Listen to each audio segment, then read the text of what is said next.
소설에서는 뭐가 출제돼요? 소설의 출제가 뭐예요? 이러면 안 돼요. 그러니까 제가 계속 얘기하지만 이런 얘기 충격적으로 들릴 수 있겠지만 내가 중학교 때 A를 받았다고 해서 고등학교 가서 A가 아니라고 했잖아요. 그죠? 그 말이 되게 충격적으로 안 들렸어요? 진짠데? 지금 충격받은 애들이 한둘이 아니에요. 그러면은 어떻게 공부를 바꿔나가야 되냐면 왜 그러지? 무슨 뜻인지를 계속해서 스스로 물어보면서 자기 걸 만들어가면서 공부를 하셔야 돼요. 적극적으로 되게. 알겠죠? 그 과정이 돼 있지 않으면 개념 정립이 안 돼요. 알겠죠? 단순 암기식으로 안 됩니다. 소설에서는 뭐에 역점을 두고 봐야 되냐? 그게 출제 요소예요. 그리고 애들이 많이 이렇게 놓치는 부분이 뭐냐면 우리가 이런 거를 놓친다? 1단원의 내용이 뭐냐면 1단원의 학습 목표가 뭐예요? 이거지 이거 심리적 체험. 그럼 심리적 체험이 뭐냐라는 것들도 알아야 되고 심리적 체험이라는 것이 뭔지 알았으면 그 다음에 각각의 문학의 장르적 특징들을 이해하고 그 장르적 특징에 맞게 뭐가 출제될 거다, 문제가 출제될 거다라는 걸 알아야 되거든요. 그럼 여기서 지금 이런 이제 중학교 교재들 같은 경우는 이거를 되게 애기들 같이 이렇게 뭐 가상 인터뷰 막 이러지만 여기 다 힌트가 있는 거야 사실. 이거 왜? 등장인물과 가상 인터뷰라는 거는 이 소설 속에서 뭐가 중요하다는 얘기예요. 등장인물의 특징이 되게 중요하다는 얘기죠. 그죠? 이런 것들도 관심을 갖고 보도록 하는데 얘 자체가 이렇게 소설이 재밌는 소설은 아니에요, 솔직히. 그죠? 자, 우리 꽃 좀 배웠고 자, 그냥 넘어가시지 마시고 선생님 강의를 어떻게 하려고 하면 좋겠냐면 이미 학교에서 수업을 다 들으셨기 때문에 선생님하고도 했기 때문에 새로 들어온 친구들은 수업을 못 들었죠. 그러니까 다시 복습한다는 개념을 갖고 있고 또 지금 학교에서도 들었고 자기 혼자 공부했던 친구들은 약간 속도를 빠르게 하셔도 돼요. 빠르게 해서 뭐 하는 거야? 정리하는 거야. 심지어 자기 전에 들으라고도 얘기해요. 머릿속으로. 공부하기 늦게 누워가지고 수면학습에 되게 도움돼요. 절대 그런 일은 없었지만 여태까지. 고등학교 애들 중에는 있어요. 시간이 없고 막 이러니까. 그래서 마지막에 파이널로 오늘도 그런 개념이다. 너희들이 이 내용을 모르진 않을 거야. 내가 생각할 때는. 그치? 그래서 마지막 파이널 정리한다는 개념으로 뭐가 중요했었는지 뭘 중점적으로 봐야 되는지를 중심으로 설명을 해드리도록 하겠습니다. 학교에서 이미 배운 내용들이기 때문에 오늘 더더군다나 선생님이 기대하는 바는 여러분이 아는 내용을 어떻게 하는 거? 입으로 뱉는 거. 뱉어내는 거. 알겠지? 그 과정에서 마무리가 되는 거예요. 그죠? 이렇게 멍하니 앉아있으시면 안 돼요. 그리고 지금 인원이 적으니까 오히려 더 평상시보다 말하기가 편하잖아요. 우리는 같은 천재 교과서 친구들이잖아요. 그죠? 남들이 앉아있는 느낌. 알겠습니까? 뭐예요? 나 마스크 벗어도 될 것 같은 기분이야. 지금 혼자 있는 느낌이야. 자, 여기서 보시면 등장인물이 뭘 하는지 뭐 이런 거 됐고 선생님은 그냥 딱 원론적인 얘기만 좀 해볼게요. 소설의 장르를 우리가 뭐라고 불러요? 이거 몇 번 말하니? 뭐? 그렇지. 알았어요. 되게 잘한다. 자, 이거 뭐라 그랬어? 일사자, 사건. 이야기라고 그랬어. 주제. 너네가 대답 안 하면 선생님 당황해. 선생님들 뭐하는 거야? 콘서트 하는 거랑 똑같단 말이야. 여러분 안녕하세요. 근데 니네가 다 가만히 있는 거야. 들려드릴게요. 그럼 와! 해야 되는데 가만히 있는 거야. 망했다고 써야지, 이 콘서트는. 수업도 똑같아요. 알겠죠? 여러분 호응을 해주셔야 됩니다. 이야기를 했어. 그러면 대전제가 뭐였냐면 문학이 뭐였지? 이거 왜 해요? 얘기 중에 문학이 뭐라고 그랬어? 예술이라고 그랬어. 예술은 기본적으로 뭐라고요? 추상적 내용을 어떻게 한 거라고? 형상한 거라고. 이거는 매번 문학을 공부할 때마다 자꾸 떠올리시라고 얘기했어요, 제가. 근데 이걸 떠올리려고 했더니 이거를 그냥 추상적인 관념을 구체적으로 형상화, 외우라는 게 아니라 이게 무슨 뜻인지를 생각해야 된다는 거죠. 자, 작가가 전달하고 싶은 주제가 있을 거라는 거죠, 주제가. 근데 그 주제를 직접 말하면, 직설적으로 말하면 걔는 비문학이야. 근데 이걸 어떻게 한다고? 형상화하는 거기 때문에 문학을 우리가 예술이라고 부른다고? 근데 그 중에서도 4가지 갈래가 있었잖아요. 서정, 서사, 극, 교수, 수필 이렇게. 그치? 그럼 얘네들 4개를 나누는 이유가 뭐야? 같은 문학인데. 분명히 특징이 있기 때문이야. 그럼 너네가 출제자라면 뭘 내겠어? 특징 내겠지. 그치? 그래서 항상 뭐냐면 어떤 장르상의 형식적 특징의 문제와 내용적 특징의 문제가 나오게 되겠습니다. 빅너도 마찬가지고 모든 문학적으로 빅너는 그래.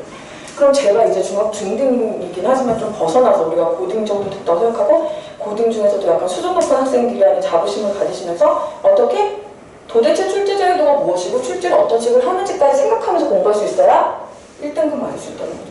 1등급 진짜 어려워요. 1등급 4%잖아요. 100명 중에 몇 등에 들어야 돼? 4등에 들어야 돼요. 그럼 여러분 한 반에 한 30명도 안 되잖아. 보통 30명 전후잖아.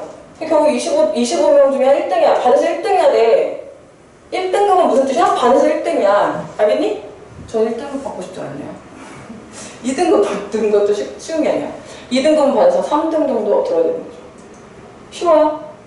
어렵잖아요. 쉬운 게 아니에요. 열심히 하세요. 안 나온 거 아니에요? 어차피 받을 것도 아니고 막 이러는 거 아니에요? 자, 이렇게 갈 거예요. 자, 그럼 이야기를 통해서 형성하는 거다. 그러면 이야기를 들려주는 누가 중요하다? 화사요? 이야기를 들려주는 사람이 그죠? 시선을 들어가지고 서술자 중요하다고 했어요. 이야기를 이끌어가는 사람이에요. 이끌어가는 사람. 자, 서술자 하면 따라다니는 출제 요소 뭐였니? 10점. 알겠니? 10점 나올 수 있죠? 그 다음에 서술자가 여러분한테 들려주는 이야기, 줄거리의 내용 가지고 형성하는 거니까 당연히 줄거리 파악 중요해 안 중요해? 겁나 중요해. 줄거리 형성 요소가 뭐예요? 줄거리 뭘로 구성되어 있어요? 인물, 사건, 배경이에요. 인물의 특징 진짜 중요하죠? 왜 이 인물을 등장시켰는가? 왜 이런 인물을 등장시켰나? 하고 싶은 말이 뭔가? 이거 계속 연결하고 생각하랬어요. 자, 이 소설은 사실 딱히 사건이 별로 없어요. 갈등이 있어야 재밌는데 갈등이 별로 없다는 게 특징이고 배경도 배경도 의미를 갖고 있긴 있죠. 이거 이제 일반적인 일상적인 사람들의 이야기를 평범한 사람들의 이야기를 들려주고 있는데 여기서 핵심은 그러니까 뭐다? 인물의 특징이다. 이 작품은 인물의 특징이고요. 그 다음에 형식상, 서술상 특징 출제돼요? 안 돼요? 출제되지. 왜? 문학이잖아. 문학이지. 문학이니까 이거 되게 중요하지. 형상화를 어떻게 문학을 문학답게 하기 위해서 가지가지 한다고 했잖아. 시가 제일 심하고 시는 진짜 가지가지 하지 진짜로. 그죠? 표현상 특징 문제가 진짜 중요하고 여기서도 서술상 특징 문제가 나온다는 겁니다. 제목 중요해요? 안 중요해요? 중요해요. 제목은 뭐야? 주제의식. 내용의 함축이라고 했어. 그지? 그래서 파악해야 되는 게 첫 번째 제목을 보세요. 그랬어요. 두 번째 누구 찾아요? 서술자를 찾습니다. 서술자가 들려주는 줄거리에 주목할 거예요. 그 줄거리의 구성 요소는 인물, 사건, 배경이에요. 그 다음에 서술상 특징 찾아보겠습니다. 알겠죠? 자, 길모퉁이에서 만난 사람이 제목이에요. 자, 길모퉁이에서 만난 사람 어디서 만났어? 시사회장 아니고요. 시상식도 아니고요. 길모퉁이에요. 길모퉁이. 그렇다면 왜 길모퉁이로 설정했을까? 알겠지? 그 다음에 아까 선생님 잠깐 얘기했지만 이 서술상 특징 말고 또 뭐냐면 이 문제 나옵니다. 구절 기록. 내용 파악이랑 마찬가지긴 하죠. 줄거리 파악. 요 기억의 의미 이런 거 있잖아요. 그치? 요거의 의미. 여기서 이 심리착, 이 인물의 심리 태도 이런 것들도 파악해야 된다는 거 유념하시면서 작품 들어가 볼게요. 하필이면 왜 길모퉁이야? 길모퉁이는 어떤 특징이 있어? 대답해야지. 의도적 설정이야. 길모퉁이 뭐야? 길모퉁이 한 번도 가본 적 없는 사람. 헉, 길모퉁이요? 막 이런 사람. 매일매일 다니는 애죠, 길모퉁이. 다 코너. 그러니까 왜 길모퉁이에서 만난 사람이라고 했는지 생각해 볼 수 있어야 된다는 겁니다. 자, 소제목이 붙어 있어요. 우리 동네 예술가주 사람이라고. 예술가주 사람? 궁금하네요. 그죠? 나 진짜 혼자라는 것 같은데. 나 괜찮겠지? 자, 정리를 한 번만 더 해줄게요. 불안하네, 지금. 이 특징, 이 소설은 인물, 사건, 배경 중에 뭐가 가장 두드러지는 작품이다? 인물, 그치? 오, 대답했어. 자, 인물의 특성 파악하세요. 이 작품의 특징이에요. 두 번째, 뭐가 뚜렷하게 없어요? 네, 구성상 뚜렷한 뭐가 없다는 게 특징이냐? 배운 건 대답하는구나. 학교에서 배운 거. 구조가 없어요. 이 특징이에요.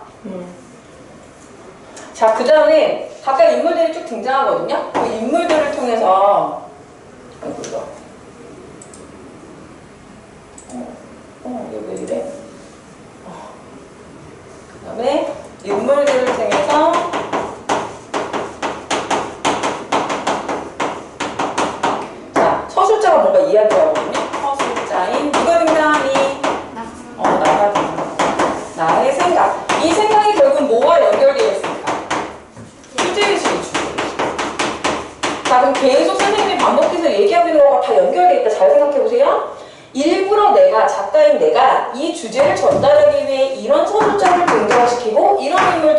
부정시켜서 얘로 하여금 이런 생각을 하게 한 거지. 무슨 말인가를 하고 싶어서. 알겠니? 그 부분은 항상 머릿속에 넣고 가세요. 자, 우리 동네 예술가 두 사람. 내용 자체는 어려운 게 없기 때문에 빠르게 해보겠습니다. 북한은 자락에 둘러싸여서 사시사철 웅장한 자연의 작품을 감상하실 수 있는 우리 동네. 저기 동네 홍보 영상 같다, 그지? 우리 동네에 오면 예술인들을 많이 만날 수 있대. 우리 동네가 살고 있는 특징을 지금 설명하고 있습니다. 우선 미술관이 2개 냈고요. 자연화가들이 자주 모이고 그림을 좋아하는 미술 애호가들의 발길도 많대요. 그런가 하면 소설가나 시인들도 많대요. 이 동네에 주민등록을 얹어놓고 있다는 건 여기 살고 있다는 얘기겠죠? 그죠? 자리를 잡고 살고 있는 그들이 얼마나 동네에 애천을 펼쳤는지 앞으로 이 동네로 이사오겠다고 마음먹은 소설가나 시인도 부지기수래. 그 밖에도 음악, 방송, 언론 이런 종사하는 사람들도 가끔씩 만나게 되는데 따로서는 그들이 근방에 사는 사람들인지 아니면 방문객들인지는 알 도리가 없다. 다만 뭐가 많다? 내용 파악하면서 가는 거야 소설. 별거 없지. 여기까지 내용은 뭐야? 우리 동네는? 황이야 뭐래? 우리 동네는? 자연이 아름답고 누가 많대? 예술을 하는 사람이 많대. 끝. 그래? 제가 여러분한테 부탁드리고 싶은 게 공부하면서 나오는 어휘들 있죠. 어휘들. 그 중학교 때 이렇게 모르는 어휘가 많으면 고등학교 가서 고전해요. 그러니까 그 애호가 뭐 이런 예찬론, 부재기수 이 정도 말들은 혹시 내가 모르는 게 있나 체크하면서 가세요. 알겠죠? 집이 동네가 되게 좋네. 깔끔해. 아주. 자, 그 다음 우리 동네의 또 하나의 특색은 규모가 작은 카페들이 아주 많다는 거다. 세 번째 특징이죠? 내용 파악하시는 거 볼게요. 자, 그래서 흔히 동네랑 큰 길을 우리가 카페거리도 있대. 동네가 가보고 싶다. 일일이 세우지 않아서 장담은 못하지만 적어도 수십 개의 이르는 작고 아담한 카페들이 길 양쪽에 늘어서 있고 각각 내걸고 있는 자 밑줄 뜰게요. 상호들은 또 얼마나 예술적인지. 자, 카페만 해도 즉 카페 간판들만 읽다 보면 흡사 한편의 서정시를 감상하는 기분이 든다. 예술적이다 이런 얘기죠. 자, 그곳을 자주 찾는 그 동네 선배 말씀에 의하면 이들의 카페 주 고객들은 거의 다 쟁이라고 했다. 자, 쟁이라는 표현. 재미는 뭐하고 비교가 많이 되냐면 뭐하고 비교 많이 돼요? 이거 얘들아 말을 해야 돼. 왜? 수업 시간에 배웠고 그것을 확인하는 시간이야 지금. 알겠니? 자기가 기억하고 있는지를 확인하시면서 공부하는 거예요. 그래서 장이랑 비교하는 거 배웠어요? 쟁이랑 장의 차이가 뭐예요? 배웠다면서요. 가연아, 쟁이랑 장의 차이가 뭐라고 배웠니?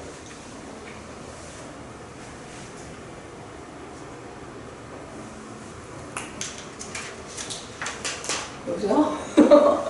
연우야, 뭐라고 배웠어? 쟁이와 장의 차이. 장이는 뭐야? 어떤 기술, 기술이나 직업으로 하는 그런 걸 말하는 거예요. 그래서 예를 들면 대장장. 대장장이 뭔지 알죠? 금속 다루는 이런 거 하시는 분, 구두장이 이런 거. 그러면 쟁이는 뭐야? 성과. 그 사람의 어떤 특징. 간단하게만 설명해 드릴게요. 그렇게 되게 중요한 건 아니니까. 그래서 이건 뭐야? 욕심쟁이. 그지? 개구쟁이 이런 거.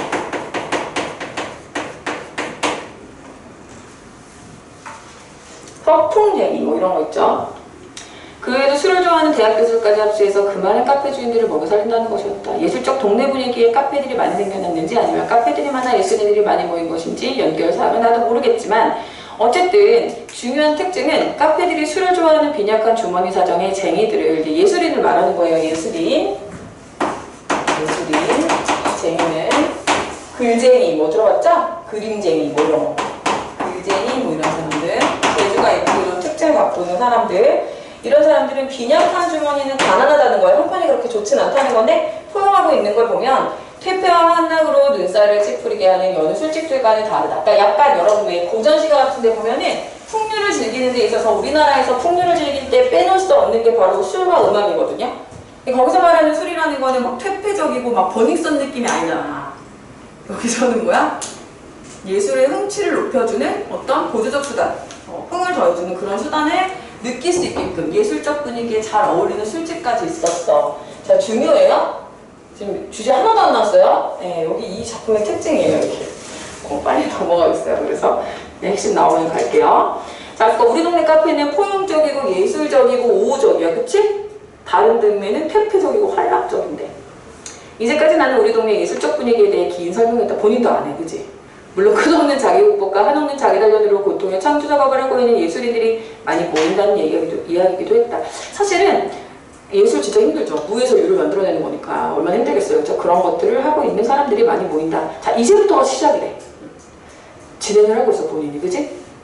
하지만 표시해볼게요. 내가 하고자 하는 예술가 이야기는 지금부터가 시작이다. 나는 내게 감동을 준 두 명의 예술가에 관해서 얘기하려고 여태까지 긴 서적을 펼치고 있었다. 이 두 명의 예술가들이 만드는 작품은 어떤 것이고 또 그들은 어떤 생활을 하고 있는지에 대해서 지금부터가 이야기를 해주겠다. 이러면서 거기까지 가로 닫아보자. 이제부터 내가 할 얘기를 전달하겠다고 하면서 여러분 생각해보세요. 그럼 여태까지 그렇게 수많은 예술가들이 많은데 그 중에서도 엄선된 두 명이야. 그럼 여러분들이 어떤 기대를 하게 돼요? 어떨 거라고 생각해, 지우야? 여태까지도 지금 예술가가 이렇게 많은데 내가 지금부터 말하고자 하는 예술가는 앞에 예술가들하고는 또 상당히 차원이 다르게 특별히 감동을 줬대. 그러면 기대가 어떻게 되지? 뭔가 굉장히 대단한 사람이 나올 것 같잖아요. 그렇지 않아요? 뭔가 되게 유능하고 뭔가 특별하고 뭔가 대단할 것이라고 기대하고 기대를 하게 되지. 그치? 이것도 의도도 설정이라는 거야. 왜 이렇게 했지? 일반적 관점에서 그래요. 그 전에 한 가지 미리 말해주는 것 같지만 이 두 사람의 예술가들을 보고 싶다면 언제나 더욱 우리 동네에 오면 된대. 이 동네의 한가운데 매일같이 자 여러분들이 국어를 잘하려면 결국 요약을 잘해야 되거든요. 핵심을 잘 간파해야 돼요. 여기서 지금 여러분 포인트가 뭘까요? 이 예술가의 특징을 말하자면 뭘까요? 우리 동네 오래 매일같이 어떻대? 성실하고 끈질기. 이 사람이 감동을 받은 사람인데 나에게 감동을 준 두 명의 예술가인데 우리 동네에 있고 특징이 뭐야? 성실하고 끈질긴 거야. 그렇다면 질문, 이 서술자 나라는 사람은 성실하고 끈질긴 것에 대해서 가치를 부여하니 안 부여하니? 부여하는 거지. 그걸 좋다고 생각하는 거야. 자, 선생님이 여러분들한테 팁을 조금 드리자면 옆에 보면 날개 부분 있죠, 이런데. 그죠? 여기 나오는 거는 좀 대답을 하면서 가시는 게 좋아요. 그죠? 이런 거는 대답해보시면서 가시는 게 좋아요. 내가 지금부터 말하는 두 명의 예술가는 어떤 사람일지 상상해봅시다. 어떤 사람일 것 같다고. 성실하고 끈질기게 맡은 바 일을 잘 할 것 같은 그런 예술가일 것 같아요. 자, 우선 그 첫 번째 예술가를 만나보도록 하겠습니다. 나도 시작했다. 첫 번째 예술가. 그이는 늘 흰 가운을 입고 있다. 뭐지? 좋다. 뭐지? 그리고 여자래. 이렇게 말하면 여류 조각가를 해당할지도 모르겠다. 자, 이 사람의 표현상 서술상 특징. 그 사람은 바로 이 아줌마가 아니라 어떻게 하고 있어? 흰 가운을 입고 있다. 그리고 여자다. 뭐야?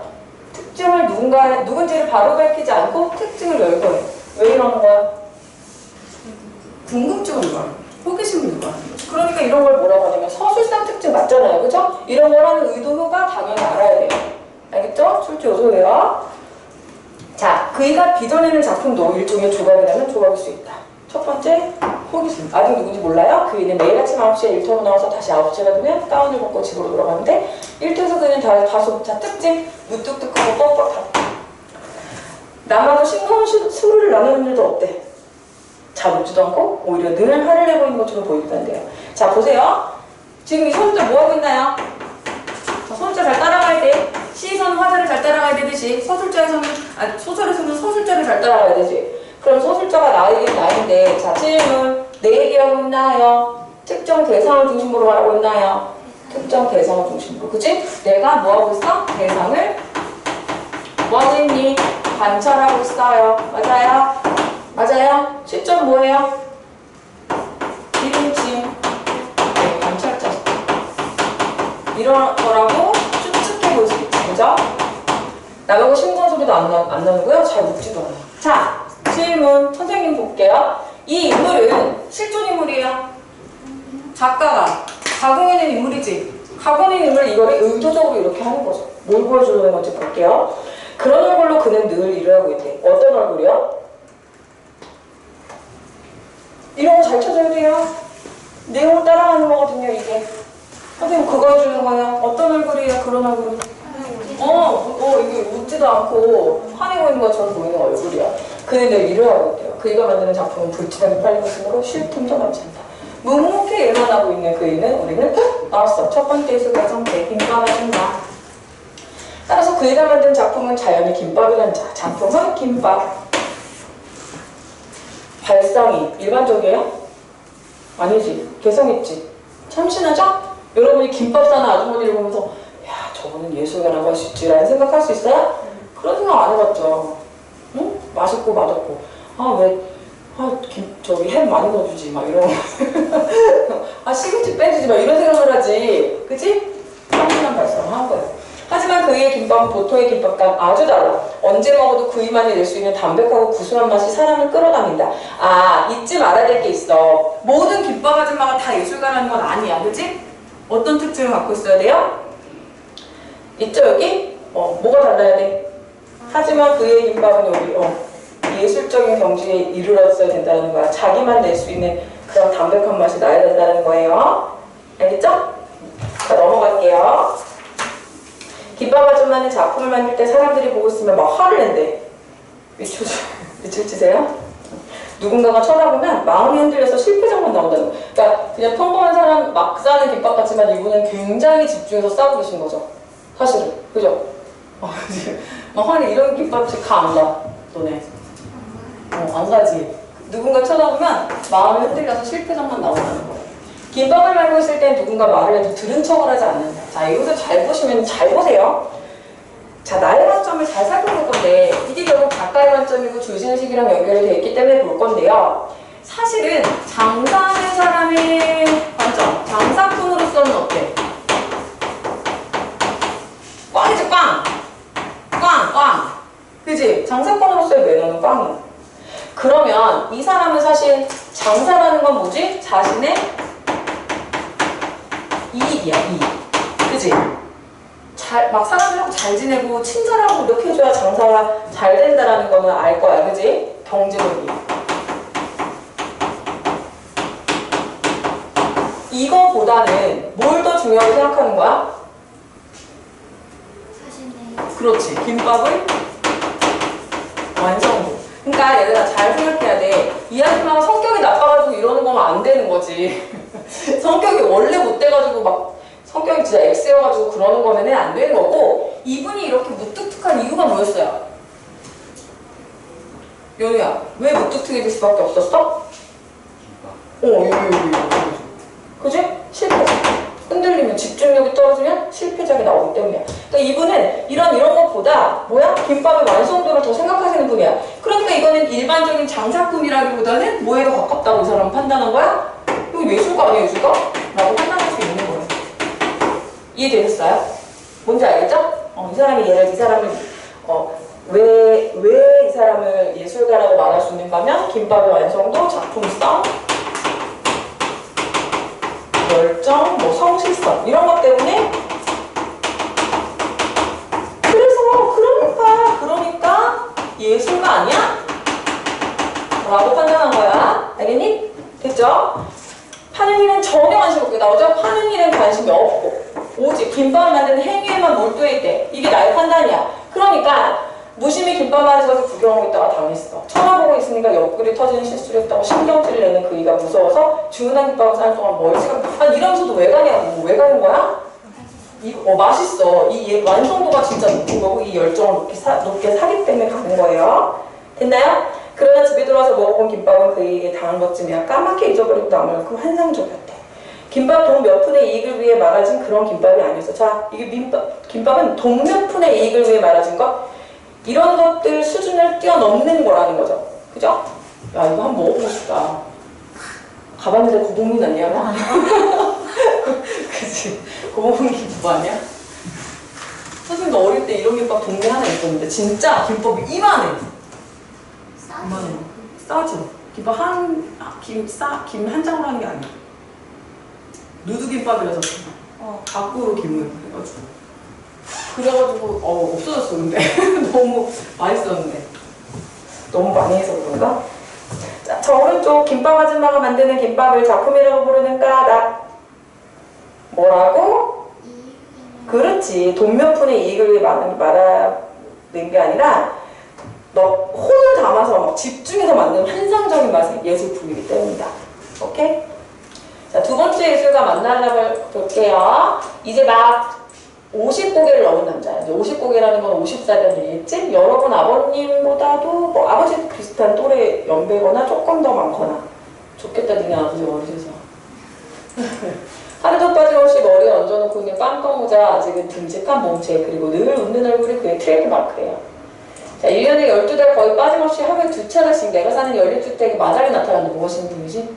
근데 있잖아, 1년 12달 거의 빠짐없이 1년에 한두 번 뭐 이렇게 오는 날도 있고 가는 날도 있고 그게 아니라 1년 12달 거의 빠짐없이 하루에 2차례라는 것은 무슨 뜻이야? 그의 성실성을 보여주는 거죠. 이 설정을 통해서. 그치? 이 인물의 설정. 잘 생각하세요. 다시. 작가는 계속 만들고 있는 거야. 가공하는 거라고. 너희들 게임 같은 거 할 때 왜 그 캐릭터 꾸미듯이 아바타 꾸미듯이 어떤 주제의식을 전달하기 위해서 만들어 놓은 거니까 이 사람 특징 찾아보는 거 진짜 중요하겠죠? 자, 못 오는 날이 있었어. 자식의 결혼이거나 길이 꽁꽁 얼어붙어서 오르막은 이곳까지 트럭이 못 올라오는 한겨울 며칠을 제외하면 10시와 오후 4시경에 어김없이 주홍 휘장을 두른 그의 트럭을 볼 수가 있다. 뭐 하는 분일까? 자, 여러분 우리도 왜 친구들 중에 비가 오나 눈이 오나 절대 지각 안 하고, 그치? 다른 애들은 다 까먹고 있어도 우리 반에 쟤는 꼭 기억하고 있고, 다른 애들은 안 챙겨도 쟤만은 꼭 그런 애 있지, 반에. 그치? 그런 애 우리는 뭐라고 말해? 독하다? 징하다? 앵간하다? 성실하다. 선생님 보니까 그 공부를 잘하려면 갖고 있어야 되는 기질이 독해력. 그러니까 책을 어렸을 때 많이 읽어라 그 얘기고, 독해력이 있어야 돼. 이해력이, 문해력이 있어야 되고, 두 번째가 성실성. 왜 이런 게 있다? 어릴 때부터 숙제는 하기 싫어도 해야 된다라는 생각 갖고 있는 애들이 있어. 그런 애들이 보통 공부 잘해요. 아니에요? 제 얘기인데요. 우리 반 친구들은 거의 그렇죠. 숙제하는 거 보면 알아. 선생님 그 밴드에 올리는 거 보면 아, 얘는 잘 되겠다. 아, 이거 어떡하지? 아, 이거 어떡하지? 어머니한테 전화 드려야 되나? 이런 애들이 있어요. 자기가 어떤 사람인지 잘 생각해보세요. 성실성 진짜 중요합니다. 이 아저씨 뭐하는 아저씨야? 먼저 귀에 익은 바퀴 구르는 소리 함께. 너희들은 이게 좀 약간 세대가 달라서 정서가 이해가 안 되는데, 선생님 어릴 때만 해도 골목골목을 누비는 트럭으로 이제 이것저것 물품을 갖다 파시는 분들이 꽤 많았거든요. 그리고 그때는 사회적으로 용인이 됐었던 게 막 확성기로 부르는 거야. 계란이 왔어요, 막 이런 거. 근데 아파트 단지는 거의 없죠, 요즘에. 있어요? 그 선생님 옛날에 학교에 있을 때 수업하는데도 선생님 어릴 때, 중학교 때 수업 듣고 있으면 자꾸 아저씨가 주택가였거든요. 학교 옆이. 계란이 왔다고 자꾸. 그런 선생님 되게 존경하고 좋아했던 국어 선생님께서 얘들아 잠깐 펜을 내려놓고 들어보자 이래. 이게 삶의 소리다 막 이런 식으로 그랬거든요. 환희가 화난 거 아니지? 이해됐니? 환희 질문할 거. 중고 가전제품 산다고 누가 계속 아파트에 아파트에서도 저도 그래요? 그건 아마 허가 받고 들어오는 걸 거예요 아마. 자, 이 아저씨가 만나러 가볼게요. 확성기에 대고 자신이 심혈을 기울여, 자 여기 나오죠. 심혈을 기울여 골라온 물건의 이름을 하나하나 부른다. 양파나 버섯 있어요. 싱싱한 오이와 배추도 있어요. 엄청 달고 맛있는 복숭아나 포도도 있어요. 자, 정체가 뭐예요? 정체가 뭐죠? 그 트럭에서 이제 파시는 분이에요. 이분을 예술가라고 생각해본 적 있어요, 솔직히? 한 번도 없죠. 근데 잊지 말아야 되는 건 나라는 서술자가 이 사람을 이런 걸 하시는 분들 다 예술가라고 생각하는 게 아니야. 인물의 특징이 있어. 알겠네. 자, 그 다음엔 그를 기다리고 있던 이웃들이 하나씩 모여든대. 언덕배기를 내려가서 또 버스를 타고 가야 이웃 동네 시장에 나오는, 여긴 되게 좀 외진 곳인가 봐요. 열악하고. 그죠? 그래서 대부분 그 여기서 필요한 먹거리를 살 수밖에 없어. 게다가 뜨내기 행상 트럭도 아니고 고정적으로 지나드는 단골인지라 물건만큼은 믿고 사도 좋았다. 이런 사람이야. 어떤 사람이야? 왜 이 아저씨를 찾아? 너무 멀어. 고정적으로 오기 때문에 믿고 살 수 있고 품질까지 좋아. 이런 사람 좋잖아. 나 이런 아저씨 너무 좋더라. 믿고 살 수 있는. 그죠? 먹는 게 중요한 사람이라. 자, 하기야 그에게는 자신이 틀 안에 있는 온갖 야채와 과일을 국내 최고라는 이거죠. 중요한 거죠. 자부심. 근데 자부심 그냥 생기니? 뭐 해야 되니? 이렇게 좋은 물건 가져오려면 어떻게 해야 돼?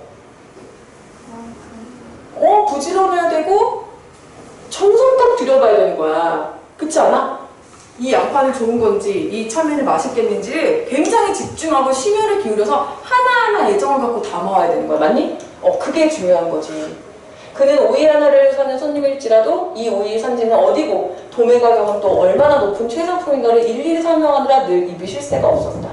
인물의 행동을 통해서, 인물의 대화나 대사나 행동을 통해서 그 인물의 이제 심리태도 특징을 드러내고 있는 거죠. 이럴 수 있는 건 뭐야? 생각해봐. 아무거나 그냥 싸다고 집어온 사람이 이렇게 말할 수 있어? 할 말이 뭐야? 싸다고 집어왔는데요? 이렇게 말하면 그치? 맛이 보이지. 싸요 그냥. 그냥 싸서 사왔어요 그냥. 떠리를 준대길래. 이런 게 아니라 이 사람 어디고 산지는 어디고 이런 아저씨 있지 않니? 나는 많이 만나봤는데 난 장본으로 좋아해가지고 그치? 우이가 말이야 이맘때나 어디게 진짜 최고급인데 맞지? 좀 비싸더라도 그렇게 비싼 게 아니야. 이렇게 설명해 준다. 그뿐이 아니야. 지난번에 사간 그 고구마는 어땠는지, 엊그제 사간 배추는 어땠는지 막 끊임없이 물어봐. 그런 과정에서 행여 고객의 불만이 포착이라도 되면 그는 아예 장사고목 없이 규명에만 매달린다. 자, 아까 공통적인 게 뭐냐면 얘들아 이렇게 하면 어때? 에너지가 굉장히 많이 소모되고요. 그치? 근데 지금 장사고목은 지금 개인의 이익보다도 뭐가 중요한 거야? 예술은 자기 물건에 대한 자부심 이런 것들이 중요한 거죠. 그래서 예술가다 이거예요. 이해됐죠? 그 다음 어떻게 해요? 그 고구마가 달지 않은 것은 삶의 방법에 문제가 있었는지 아니면 그런 고구마를 도매시장에서 때로 자신의 안목이 무뎌있던지 속 시원하게 판매를 하지 않으면 직성이 안 풀리는 거야. 그게 이 아저씨의 특징이야. 알겠어요? 역시 마찬가지야. 뭐보다 장사꾼으로서 이익보다 자신의 이익보다 뭐가 중요해? 자신이? 어이구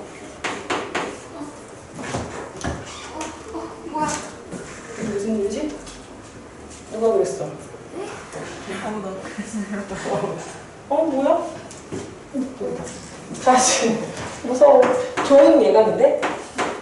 시험이 잘 볼 것 같아. 귀신 나타나면 왜 앨범 대박 난다고 그러잖아. 너 귀신이 왔다 간 거야. 다 맞게 해줘라. 여기도. 자. 뭐라고? 자신의 물건에 대한 품질 증명.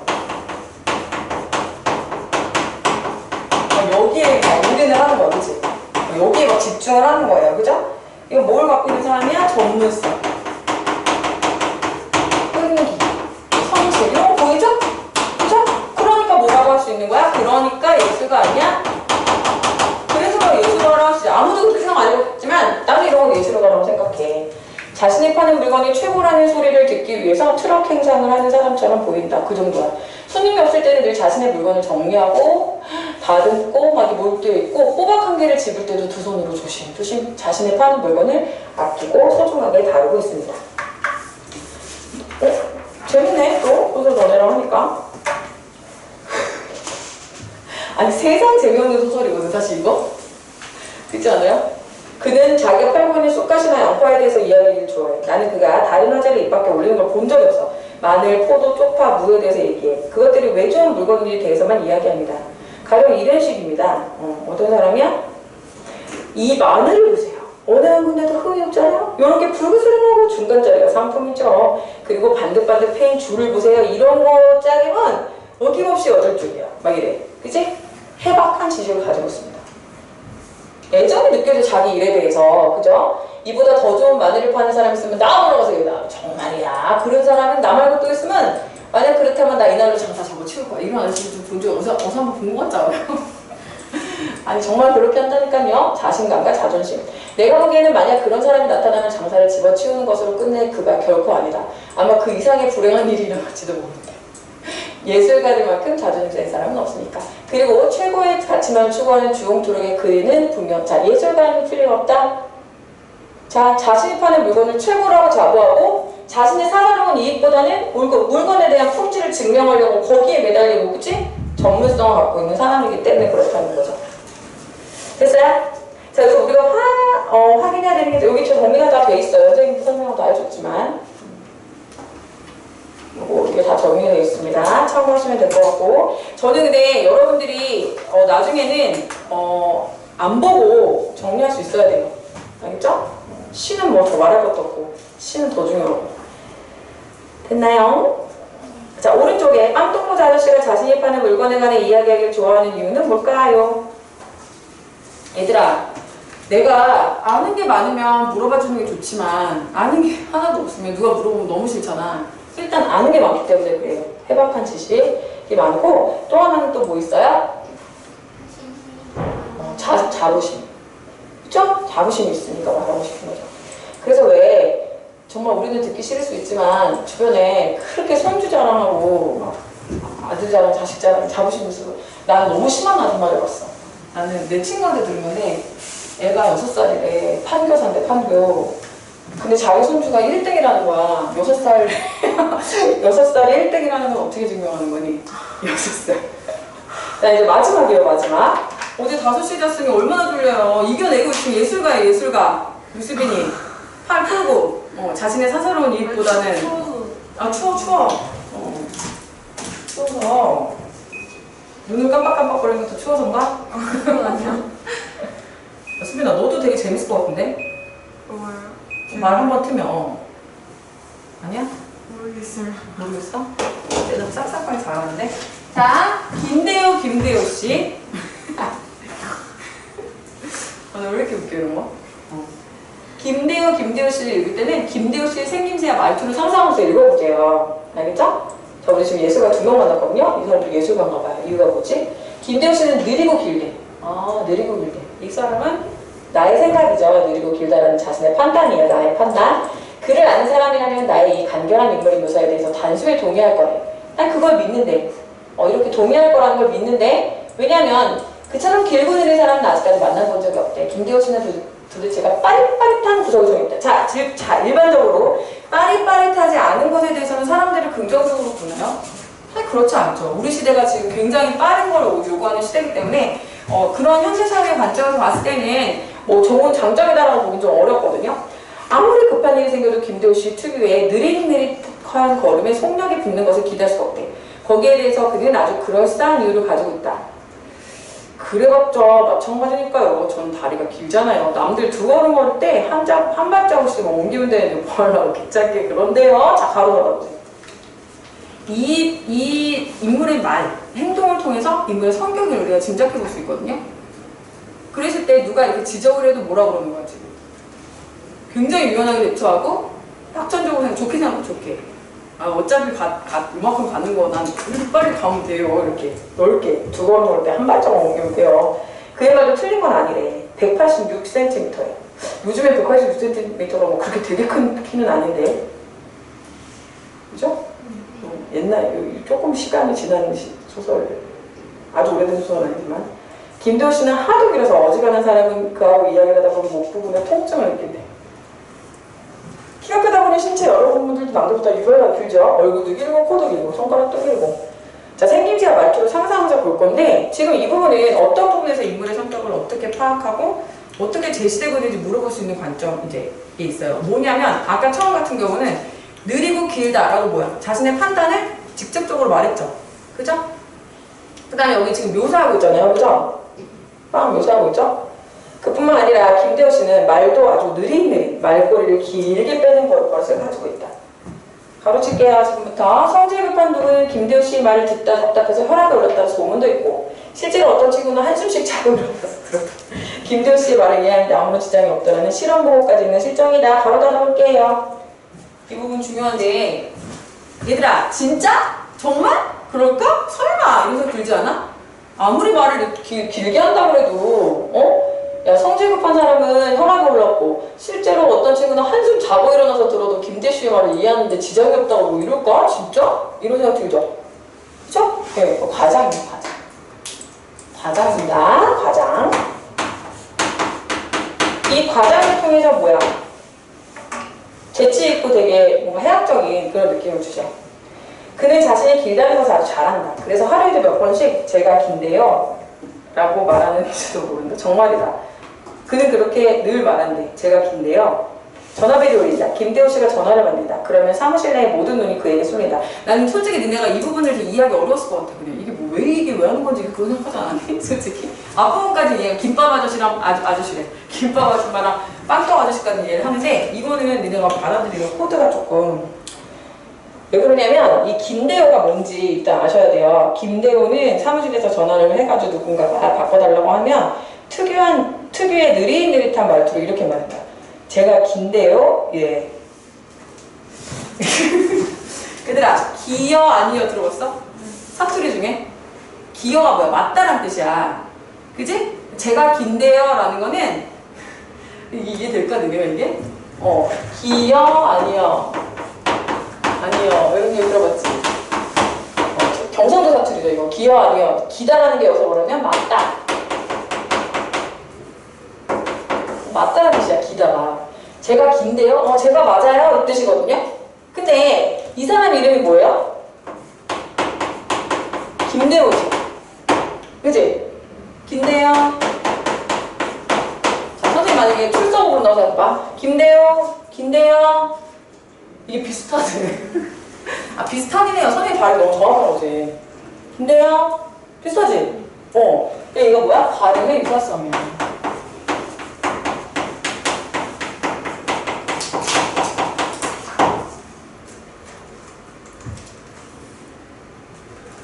그 다음에 제가 긴데요는 또 뭐야? 제가 길어요 이런 의미야. 이렇게 해석될 수 있어요. 제가 긴데요? 제가 진짜 긴데요? 전 짧은데요? 뭔지 알겠니? 이렇게도 해석할 수 있어. 그래서 이걸로 유일한 언어예요. 그래서 이거 좀 너네는 안 웃으니까 내가 뭐라고 막 해야 될지 모르겠어. 그러면 모두들 웃음을 참지 못하고 이 사람들이 왜 그런 건지 하면은 전화를 한 사람은 몰라 사실 이 사람이 무슨 뜻으로 말한 건지도 모르고 근데 우리끼리는 알아요. 우리끼리 우리 반에 김대호가 있으면은 김대호가 키도 크고 말도 느린 애가 김대호 이러면 사람들이 웃음을 참지 못하고 키도 커지지 않을 수 없는 이유가 이거라는 거예요. 이해되셨죠? 제가 맞는데요. 제가 김대호인데요. 이 뜻으로 해석할 수도 있고 그 다음에 제가 길거든요 라고 해석할 수도 있기 때문에 사람들이 막 웃는다는 거예요. 그죠? 난 근데 이거 저도 코드는 좀 안 맞네요. 그래서 전화를 건 상대방은 못 알아듣고 다시 묻기라도 하면 이번엔 더 느린 박자로 또박또박 긴데요. 그래서 김대호 씨를 아는 사람들은 아예 긴데요라고 부른다. 그의 별명은 김대호 씨가 속한 사무실뿐 아니라 회사 전체에 알려있대. 물론 기의 별명으로 부르는 데는 어떤 아기가 있는 건 결코 아니었다. 밑줄칠게요. 아기가 있진 않다. 그리고 우리가 해학적이라고 하잖아요. 그죠? 공격의 의사는 전혀 없어요. 재밌으려고 하는 거예요. 자, 물론 그의 별명을 부르는 데는 아기가 있는 건 의존 없대. 오히려 그렇게 스스로 하신 별명이 통하는 것만 보아도 김대호 씨의 관계가 아주 원만한 편. 여러분 그건 아실 거예요. 앞에서 대놓고 별명을 불러주는 것 자체가 애정이 있으니까 가능한 거예요. 그렇지 않아요? 그치? 친하니까. 그리고 선생님이 만약에 성격이 너무 이상하고 막 무섭고 그러시면은 그 선생님 앞에서 누가 농담을 하고 막 별명을 부르겠어요. 선생님도 학교에 있을 때 선생님 별명이 여왕개미였어요. 여왕개미. 니네 벅스라이프라는 만화 안 봤지? 봤어요. 거기 보면 여왕개미가 이렇게 엘리자베스 여왕 같은 옷을 이렇게 입고 이렇게 나오잖아요. 근데 제가 이 똥머리를 하고 그때 이 깃이 이렇게 좀 되게 화려했던 여기 입고 또 긴 가디건 이렇게 입고 학교에 간 적이 있거든요. 그래서 여왕개미라고 그러다가 이제 나중에는 나보고 복숭아를 닮았다는 거야. 그래서 내가 이제 하다하다 이제 곤충류에서 이제 복숭아 과일까지 가냐 뭐 이랬는데 이제 그러셨어 선생님들이. 그것도 좋아서 그러는 거야. 선생님 좋아하니까 그런 말도 하는 거라고 하더라고요. 맞아요? 아니에요? 맞아요. 맞죠? 재밌으니까 하는 거죠? 싫어하는 쌤들은 과목명으로 부르죠. 강호명? 야 국어가 뭐 이래? 네. 아니, 그러지도 않던데. 여왕개미라고 해요. 제가 너무 웃겨가지고 나를 따르라 막 이랬더니 그러니까 여기도 그런 의미라고 보시면 돼요. 사람들이 막 김대호 씨의 대인관계가 아주 원만한 편이라는 것을 이미 짐작할 수가 있었다. 뭐 별명 엄청 많았어. 남자애들은 특히 무슨 옷만 입고 가도 가스오브시 같아요, 뭐 유기농 당근 같아요, 뭐 하여튼 엄청 있거든요. 왜 미역을 입고 오셨어요? 뭐 막 이런 거지. 근데 학원 우리 학원 애들이 되게 전체적으로 애들이 엘리트들이 많아가지고 그런지 그런 건 없더라 애들이. 근데 너무 못 가지고 놀래면 싫어하는 사람들도 많아서 조심스러워지는 것도 있겠네요. 근데 옷을 그러니까 못 입는다는 의미가 아니고 애들이 관심이 많아서 옷에. 선생님 옷 진짜 많대. 선생님 옷 왜 이렇게 많아요? 그래서 내가 나 협찬받아. 진짜 믿더라? 이거 협찬이야. 애들이 진짜요? 귀여워. 자, 그런 품성을 갖고 있어요. 이제부터 중요해. 이제부터. 이 사람이 김대호로 한 얘기를 쭉 얘기하면서 자, 원만하다라는 거 원만하게 잘 지내고 또 키가 큰 만큼 이해 길이도 길고 느리고 낙천적인 만큼 주위 사람들을 편안하게 해주는 품성이다. 자, 그러니까 우리가 흔히 말하면 빠르게 전개되어가는 사회 속에서 약간 그 단점일 수도 있는 그 느릿느릿한 특유의 느긋함 그런 것들이 이 사람들은 이런 장점으로 부각되어 있다는 거고 이건 서술사 자체가 대상을 어떻게 보고 있어? 우호적으로 보고 있다는 거죠. 우호적으로 보고 있는 거죠. 그죠? 우호적으로 보고 있다는 걸 알 수 있잖아. 자, 그 다음에 여기 또 나온다 얘들아. 이해 길이도 길고 이러면 이건 뭐야? 직접 제시야 간접 제시야? 편안하게 해주는 품성을 지녔다. 이건 다 직접 제시. 직접 제시라는 건 뭐야? 서술자가 느끼는 서술자의 생각을 바로 다이렉트로 설명하고 있죠. 그치? 요약하고 있죠? 짧게. 직접 제시하는 거. 그의 미덕은 품성이 있는 게 아니었다. 좀 느리긴 하지만 그 맡은 일만큼은 빈틈없이 해냈다. 이것도 있어야지. 느리기만 하면 어떻게 그지? 일처리 완벽해. 덤벙거리지 않으니 실수도 없고 진득한 성격이라 잔꾀를 부릴 줄도 몰라. 일을 하자를 내는 경우가 거의 없대. 말하자면 사람들은 김대호 씨를 사랑하고 있는 셈이었다. 그래서 그를 아끼는 몇몇 사람은 요즘 김대호 씨에게 이런 충고까지 한다. 김대호 씨 장가를 가고 싶으면 우선 그 느린 말투부터 꽂혀요. 아니 제가 김대호 하는 전화는 말버릇 그 전화하는 말버릇부터 고치자고. 지난번에 겨우 아가씨 하나 소개해줬더니 김대호 때문에 어긋나고 말았잖아. 뭐라더라? 전화 받는 것만 봐도 얼마나 촌스러운 사람인지 당장 알겠다나? 자, 밑줄 쳐볼게요. 이게 일반적 시선이죠. 그쵸? 이런 남자가 김대호 씨가 소개팅에 나온다고 생각해봐요. 여보세요? 제가 김대호? 예? 김대호? 이런다고 생각해봐. 너무 싫잖아. 그치? 그런데 이 사람을 아는 주변 사람들은 그 사람의 미덕을 너무 많이 알고 있고 사랑하기까지 해. 그런데 잘 모르는 사람들이 보면은 촌스럽다는 생각을 할 수 있으니 그 느려터진 말로 제가 김대유라니 그게 뭡니까? 그래가지고 뭐가 되겠어요? 막 이래서 안타까워. 요즘 유행하는 누구의 말씨까지 흉내는 그 충고는 노총각인 김대호 씨에게 상당한 설득력을 발휘한 모양이었다. 장가는 가고 싶은가 봐. 그는 아주 심각한 얼굴로 고개를 끄덕였다. 그러고는 혼자 엉엉엉엉하는 연습도 여러 번 했다. 천성이 느린 사람이라 그것도 연습이라고 며칠 웅얼거리더니 마침내 어느 날 오후부터는 김대호가 아니라 김대호로 돌아오고 있다고 선언을 하게 이르렀다. 제가 김대호라는 말을 이제 쓰지 않을게요. 우스꽝스럽게 되지 않겠습니다. 저도 이제 장가 가야죠. 이렇게 생각했다는 거야. 알겠지? 응. 그래서 그리고 첫날 전화가 왔어. 사무실 식구들은 모두 그의 입에서 터져나온 세련된 말을 기다리며 귀를 모았다. 김대호 씨는 큰 기침을 하고 소화기를 들었다. 전화를 건 상대는 아마 이렇게 물었을 겁니다. 김대호 씨 좀 부탁합니다. 그러나 많은 연습에도 불구하고 제가 전데요? 했어. 사무실 안은 당장 웃음바다가 되었고 그 일로 김대호 씨는 김대호가 제가 전데요라는 별명까지 하나 더 가지게 됐다. 그는 한 번의 실패를 끝으로 더 이상 김대호를 고치려는 시도하지 않았다. 에이 저는 아무래도 김대호가 더 어울려요. 자신의 별명을 그냥 받아들입니다. 그러면서 사실 전 길잖아요 라면서 순박하고 낙천적인 그 모습으로 돌아와요. 정말이다. 그는 길다. 그리고 느리기도 하다. 자 여기부터 덧붙일게요. 진실을 말하자면 우리 옆에 이렇게 길고도 느린 사람이 존재하는 것도 행복한 일인 것이다. 자 요즘처럼 정신없이 핑핑 돌아가는 홈 빠진 세상에서는 선생님이 아까 계속 강조드렸어요. 현대사회처럼 빠르고 빠릿빠릿하게 일이 돌아가야 되는 사회에서의 김대호 씨라는 캐릭터는 사실 일반적으로 활용받기는 어렵고 여러가지 난관에 부딪힐 가능성이 높지만 서술자의 시선, 그러니까 서술자 나라는 사람의 시선은 일반적인 통념과 다른 것을 보고 있었죠. 그죠? 그러면 그 서술자는 누가 설정한 거예요? 작가가 설정했죠. 작가가. 그죠? 그 김대호라는 캐릭터 누가 만들었어요? 작가가 만들었죠. 작가가 전달하고 싶은 메시지와 관련이 있어 없어? 당연히 있겠지. 바삐 막 돌아가고 정신없이 돌아가는 사회 속에서 일반적으로 생각하는 일반적 통념상으로는 그렇게 괜찮은 덕목 같지 않지만 새로운 시각에서 긍정적 측면의 이미지를 생각해 낸 거죠.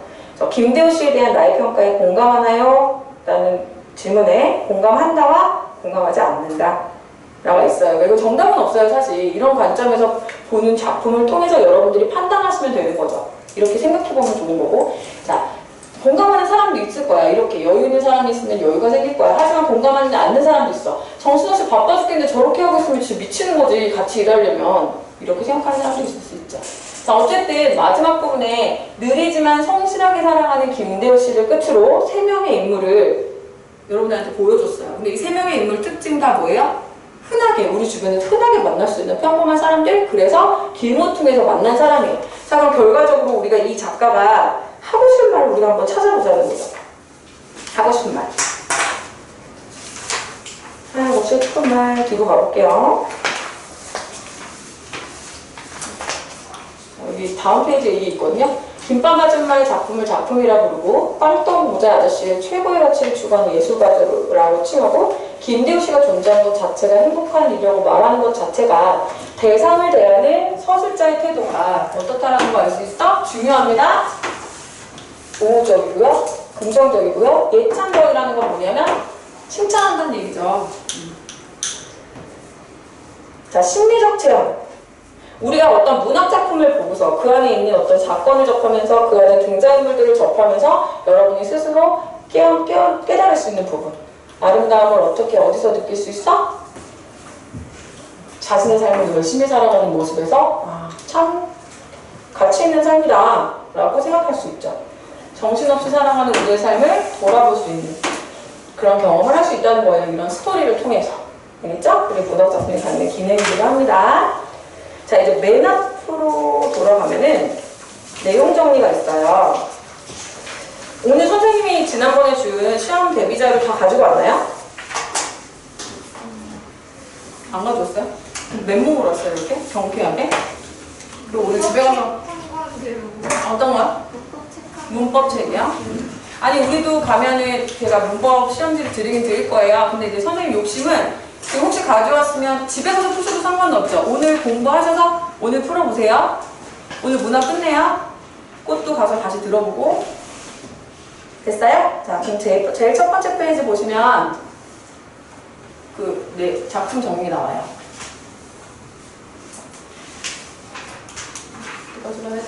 학습 활동은 되게 중요한 거 아시죠? 서술형 나와요? 서술형 안 나와요? 안 나와요? 청림도 안 나와요? 나 누구랑 얘기해요? 청림 안 나와요? 야, 저기 현대소설 볼 때 있고 여기 주제 평범한 이웃들의 삶에 대한 심리적 성찰. 평범한 이웃들의 삶에서 어떤 감동, 교훈, 깨달음 이런 걸 얻는 그런 소설인 거죠. 알겠죠? 자, 특징 이거 시험 문제죠, 이거. 서술자의 관찰과 묘사로 성격과 특성이 드러나고 따뜻한 시선이 잘 드러나고 갈등이 없다라는 게 되게 중요한 특징이에요. 됐어요? 자, 학습 활동은 제가 봤을 때는 뭐 그렇게 어려운 게 없었거든요. 그죠? 인물의 특징 써보 이건 되게 해보셔야 돼요. 그 다음에 가상 인터뷰 이거는 별게 없어요. 그러니까 이게 소설 자체가 막 갈등 구조나 이런 게 거의 없기 때문에 표현 소식들이 많이 없기 때문에 그래서 제가 볼 때는 그렇게 어려울 것 같진 않은데 문법이 좀 걱정이죠, 그죠? 근데 문법도 결국은 그게 별로 없어가지고 저기 음원 변동이 나오는 건 아니어서 걱정 안 하셔도 될 것 같고 선생님 지금 자리 옮기셔서 저쪽 최하로 있죠, 최하로. 거기 가서 떨어져 앉아있으면 시험지 하나씩 주고 그거 풀고 가시면 돼요. 고생하셨어요.